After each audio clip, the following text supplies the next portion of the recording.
This week's channel message from the angels is called You Will Guide Them Home. It is a really beautiful, uplifting message talking about what if we are aware of what's coming? What if we are on board with what's coming? But we're looking around ourselves and seeing that maybe you feel, maybe you are surrounded right now by difficulty. Maybe you're in an environment where the people around you are not necessarily supporting you on your journey. So how do you then move into this new way of being? How do you feel what it's really hard to feel? This message is all about it. So welcome back to my channel, you guys. And for those of you who are new, I am glad you're here. My name is Ann Tucker. I'm a trance channel. I channel from the angelic realm. And I do that by raising my awareness as high as I can. Then I go a little higher, I connect, and then messages and healing come through. And I share it here with you guys on YouTube. And I am sitting on the floor in a hotel in New York. And it was supposed to be, it's actually flooding today. So luckily we got in and everything's okay. And I have an event here tomorrow. So anything that is all working out great. So, but yeah, so that is why you see a hotel room behind me. So, but I wanted to share with you guys this message because it is a beautiful one. I feel like it's related to last week's message. It's almost like they gave us last week's message, which was about, it's like they kind of gave us, they said, okay, light workers, here is your next assignment. And then the response to that may have felt for some like, okay, great, but how do I do that? Like, how do I feel that? How do I get there when that's not what my life looks like right this minute? And this is the answer to that question. So it's a beautiful message. So let's go ahead and dive in. And I wanted to mention, by the way, for those of you who are interested in my new program called Soul Convergence, I will be offering some live webinars, which I'm going to do live here on YouTube. So I will be putting those dates in the description box below so you can find out more about it.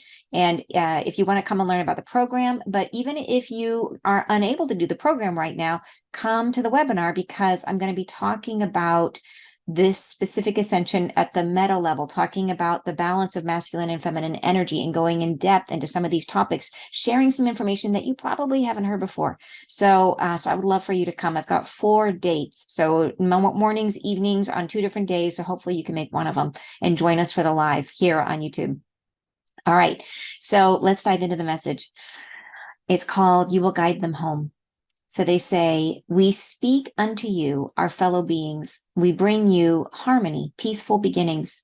We bring you the next instantiation of love on earth. We bring the tides of concern to a close, the familiar leanings of your own unsettled stewardship, and wish to draw you into the complacency of concern, into a friendship with your own habitude, a sense of yourself as easy. In terms of beginning, there is much to unfold. The unfurling comes upon you quickly. There is no instantiation on earth that will find itself wanting of this earthly shift. There is no place where hiding can be done. There is no spot to bury yourself in the slowness of avoidance. It is all and everywhere, and a great upliftment. It is everywhere throughout the very subtle layers of herself, the earth. Every aspect of your physiology will be affected. There is no spot, no endowment which has been given, which shall be overlooked. Thus we say, rest easy in the knowing that you shall ride the wave of complacency to your concern. The feelings that rise now of unsettlement, that tore at your own gifting, that prevent you now from feeling ourselves, the lightness of our beings, that carry you down a river of thought that leads you far from here, the wary times of the prepared and foreseeing. We draw you from these thoughts and awarenesses into the place of now, where concern is disabled, is let free to fly and be nowhere, to feel yourself an embodiment of pure light and love, a feeling everywhere. You ask us, and it has been heard, how shall I feel this love, this light, when all around me does not reflect it? How shall I be the one to carry the torch of no concern when concern is all I have? We feel your light within, despite your sorrow. We feel your love unburdening.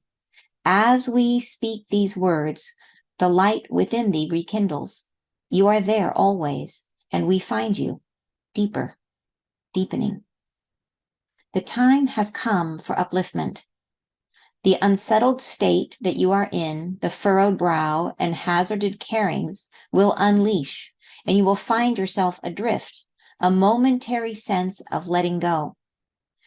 In this state, you shall recognize yourself as rising and shall become the light as you are, more full. In this state, we welcome you with open arms, and you shall drift to us, uncaring and feeling the light of love within. Fear nothing. There is not a time now in your foreground where you shall be forgotten. There is no moment where you are left behind. Simply be in the becoming. You cannot hide. Your furrowed sorrows cannot lure you to a destiny of unsettlement and disparity from light and love. All are guided to the friendship with themselves, love, and divine partnership on earth. All are guided to the expression of this new earth beginning. Those are among yourselves, and there are many, who feel not the love as it is given, but feel their own light, a sense of loss and suffering. And these we guide you toward with opening and awareness. The unsettlement drives them from the perception of the illumination that surrounds them and keeps them guarded in their sorrowful forms. We wish for them to see you, for they cannot see us. We wish you to guide them home.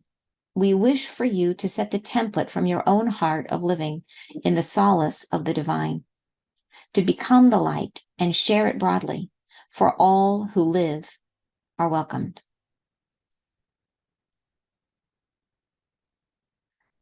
So, as I said, beautiful message, a very beautiful message. And once again, about this shift and about, or I think a second message building off of what they told us last week. And what I love about this one is what they're saying is, okay, nobody's left behind, right? 100%. And that even if you are in a situation where you feel burdened by the things around you, by your environment, by the cares, the concerns of your life, they're saying that when you are open, even if you are stuck in stuff you don't like, that it will shift. It's almost like that as this flash we're talking about comes, it shifts each of us. I said our physiology, our very physiology, there's a physical change where being open, you are receptive to it, and the stuff that worried you in the past doesn't worry you anymore. And so they're saying that's true for everyone, unless those people are clinging to what was, right? That's the thing they keep telling us is if we are stuck in the idea that we're trying to keep things the way they have been. And if that happens and people are closed, and they are saying those people will be feeling lost, the sense of loss. And if that happens, that is why we are here. That is the point, is to turn around and try to reach towards, because they said, because they cannot see the angels, but they can see you, right? So they want you to hold the light. And that is the point. So it's a beautiful message. Just go ahead and break it down paragraph by paragraph. So they say, and I'm hoping you guys can hear me well. I've got my mic. I'm going to bring it just a little bit closer here because there's sirens. I am in New York and there's sirens going on outside. All right. So they say, first paragraph, they say, we speak unto you, our fellow beings. We bring you into harmony, peaceful beginnings. So this is really talking about the beginning of the next phase, right? The next era. And they say, we bring you the next instantiation of love on earth. Super cool. We bring the tides of concern to a close, the familiar leanings of your own unsettled stewardship, and wish to draw you into the complacency of concern, into a friendship with your own habitude, a sense of yourself as easy. So here they're saying we bring the tides of concern to a close. So think of that as like, yes, they've talked about the end of karma. They've talked about the idea that we're getting to a space where we can now integrate all of our past lives, release ourselves from any judgments we have made against ourselves. And that is like closing, bringing the tides of concern, the things that worry us, the things that fill our lives that are like the things that bum us out, that those are coming to a close, right? Say we bring the tides of concern to a close, a familiar leaning of your own unsettled stewardship. So how have we been living our lives? How have we been driving our lives, right? How much of it has been in avoidance of the things that have been negative in our experience, right? An unsettled stewardship. Maybe it's even just the idea that maybe you haven't known which way to go, or maybe it's been a thing where you have felt like you trying your best to follow a particular path, but feel like you're like, alone, that there's not a lot of people out there sharing your journey, and that the people that are in your life are not necessarily supportive.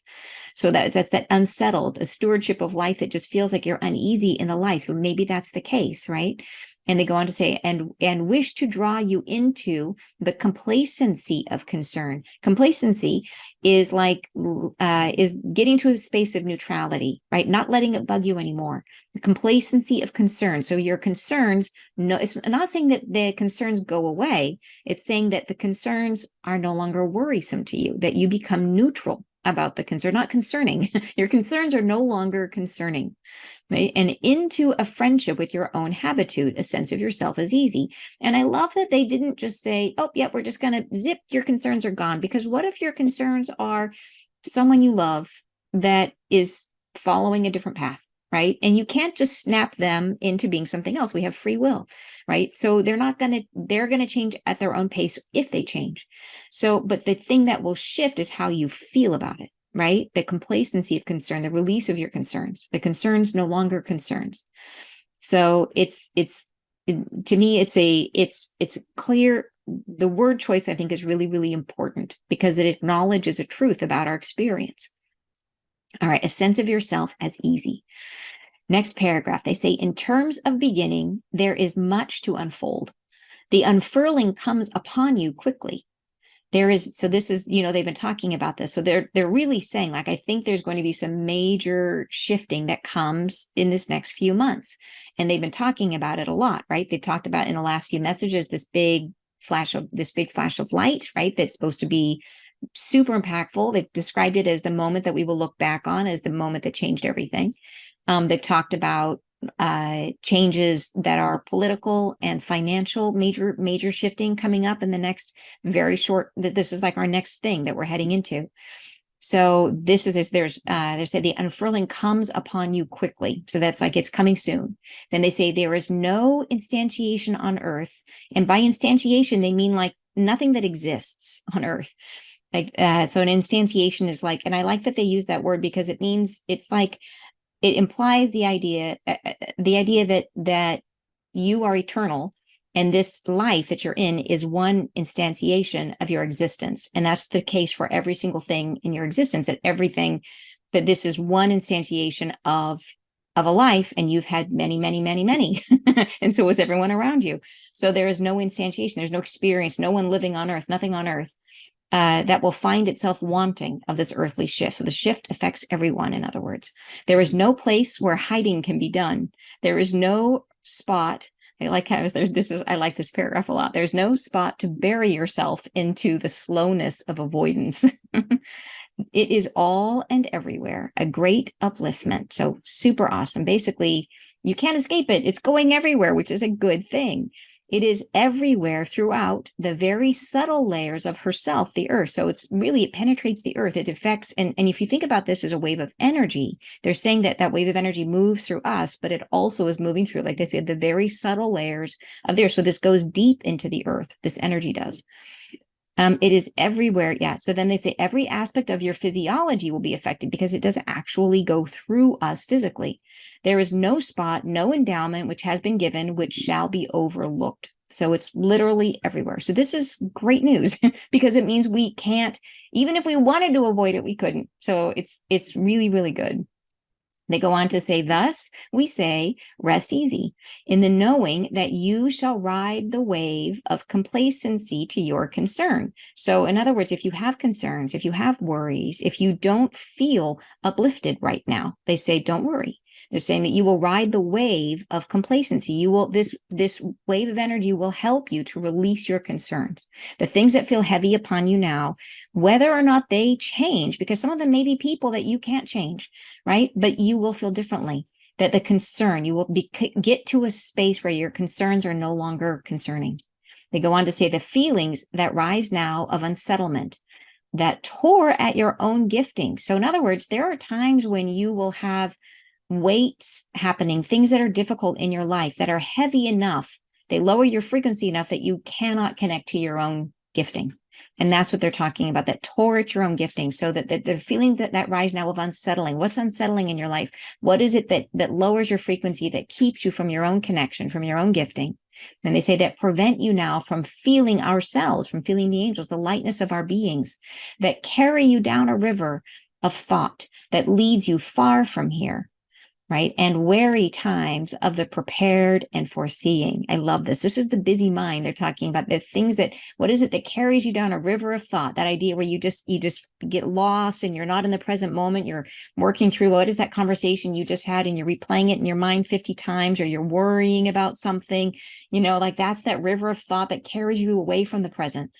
And then they say that keeps you far from here, right?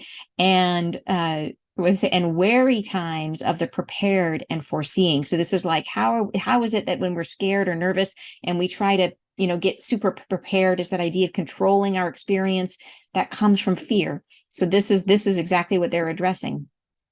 So they're saying that these are the kind of concerns that they're talking about. And they say, we draw you from these thoughts and awarenesses into the place of now, where concern is disabled, right? Where concern is let free to fly and be nowhere. So no more care, right? It's like the things that seemed so impossible to let go of, the things that seem so oppressive, all of a sudden, yeah, they have no weight in your life anymore. And how does that happen? They're saying it does. And it's a change of feeling. And you might say, okay, great. Well, what if you have like a massive tax bill and does this change it? Does it just change? If it changes how you feel about it, you still have the massive tax bill. Maybe. We don't really know how this is all going to unfold, but we also know that our thoughts and our feelings create a reality. The hardest thing has been to say, you're supposed to feel differently. Well, how can I feel differently until there's something to feel differently about? This, I feel like, is flipping that equation, is giving you the feelings of positivity, which will then reflect themselves out into your reality. So maybe that's how. But the important thing is to recognize they're saying, the thing they are saying is that our concerns are no longer concerning. We will feel differently. So they go on to say, the feeling is right here. They're saying the feelings that rise now of unsettlement. Oh, sorry, down below, lower than that. To feel yourself an embodiment of pure light and love, a feeling everywhere. Next paragraph, you ask us, and it has been heard, how shall I feel this love, this light, when all around me does not reflect it? How shall I be the one to carry the torch of no concern when concern is all I have? And I feel like, and I did see this in some of the comments, so I feel like they were listening and they're speaking to this. They say, we feel your light within despite your sorrow. So they're saying, even if you feel heavy because of what's going on in your life, they still feel your light. They say, we feel your love unburdening. As we speak these words, the light within thee rekindles. You are there always. We find you, and we find you deeper, deepening. So it's like it's a process that's already begun. They go on to say, the time has come for upliftment. The unsettled state that you are in, the furrowed brow and hazarded carryings will unleash, and you will find yourself adrift, a momentary sense of letting go. So here they're really describing like the moment. What is it going to feel like, right? The time has come. So when the moment happens, when this flash of light comes, the unsettled state that you are in, the furrowed brow, so the things that you're, the hazarded carryings, they say they will all of a sudden unleash. It's like they just, like by unleash, imagine you are taking the leash off of them and letting them run, letting them go. And you will find yourself adrift. So it's like a momentary feeling of floating, a momentary sense of letting go. In this state, you shall recognize yourself as rising and shall become the light you are more full. So that's the experience as they're describing it to us. In this state, we welcome you with open arms, and you shall drift to us, uncaring. And in other words, we no longer have our cares, right? Our cares don't bother us anymore, and feel the light of love within. They say, fear nothing. So in other words, even if you feel this now, they're saying that you won't. So they're saying, don't worry about it. In one long paragraph, one beautiful, eloquent paragraph, they're saying, don't worry about it. Yeah, fear nothing. There is not a time now in your foreground where you shall be forgotten. So nothing ahead of you is where you're going to be forgotten. That's not happening. They're saying there is no moment where you are left behind. Simply be in the becoming. Just be there. All you have to do is be present, right? Be open. That's the only thing you have to do. They say you cannot hide. Your furrowed sorrows cannot lure you to a destiny of unsettlement and disparity from the light and love. So in other words, no matter how heavy things feel, they cannot pull you away from this experience, right? They cannot lure you to a destiny of unsettlement and disparity. They can't take you away from it, right? They say all are guided to the friendship with themselves. This is huge. It's about balancing ourselves, incorporating all the aspects of ourselves, right? To friendship with themselves, love, and divine partnership on earth. All are guided to the expression of this new earth beginning. Next paragraph, they say, those are among yourselves, and there are many who feel not the love as it is given. So there are many who, even though this is present, there are those who will be in resistance. And this is what we were talking about, that they will be in resistance if they're trying to hold on to the way things were, right? That they're turning their back to it because they're trying very much to hang on to how it's been. And they will feel the experience of loss. And that's how you characterize it. How do you know? Because they feel loss, extreme loss, and they're trying to recapture what was, right? So they say, who will feel not the love as it is given, but feel in their own light a sense of loss and suffering. And these we guide you toward with opening, with awareness. We're saying, go to those people. Those are the ones who are going to need help. The unsettlement drives them from the perception of the illumination that surrounds them. So in other words, they can't see it. They can't see the light. And they say, and keeps them guarded in their sorrowful form. So it keeps them, it's like there's something between them. It's like the veil still sticks and they can't see past it. So it could be, you could see it as clear as day and they will not be able to see it. And they say, we wish for them to see you, for they cannot see us. That may be one of my favorite lines in the whole thing. We wish for them to see you, for they cannot see us. So this is why we're here, right? We wish for you to guide them home. We wish for you to set the template from your own heart of living in the solace of the divine. So simply by modeling, right? By being, by doing it yourself, you show that it's possible, right? To become the light and share it broadly for all who live are welcomed. So gorgeous message, you guys. And I hate to share and run, but I have to because my brother is here. We're going out to dinner. So I hope you guys have a fabulous weekend, rest of your weekend. Sending you lots of love, and I'll talk to you soon.